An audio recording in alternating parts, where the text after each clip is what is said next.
देश की सबसे भरोसेमंद कार कंपनी टाटा ने उन तमाम लोगों के चेहरे पर मुस्कान ला दी है जिसका इंतजार लाखों लोग काफी वक्त से कर रहे थे।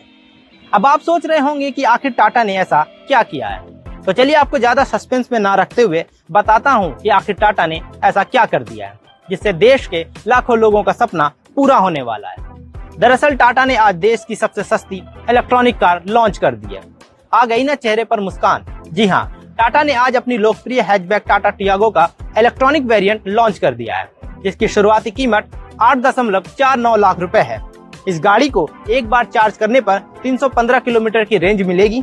आपको बता दें कि आप इस कार को 10 अक्टूबर 2022 से बुक कर सकते हैं, लेकिन डिलीवरी के लिए आपको कुछ दिन और इंतजार करना होगा। इस कार की डिलीवरी अगले साल जनवरी 2023 को दी जाएगी। टाटा पहले ही इलेक्ट्रॉनिक व्हीकल में टाटा नेक्सॉन ईवी और टाटा टिगोर ईवी जैसे मॉडल के साथ देश में इलेक्ट्रॉनिक वेरिएंट सेगमेंट में राज कर रही है, तो वहीं अब Tata Tiago electronic variant Bharat की पहली सबसे सस्ती और प्रीमियम हैचबैक बन गई है। इसकी चार्जिंग की बात करें तो टियागो की बैटरी को डीसी फास्ट चार्जिंग से 80% चार्ज करने में 57 मिनट लगेंगे। तो इस वीडियो में इतना ही। बाकी ऐसी तमाम खबरों और जानकारियों के लिए बने रहे मेरे साथ और देखते रहे जी मीडिया का डिजिटल प्लेटफॉर्म। धन्यवाद।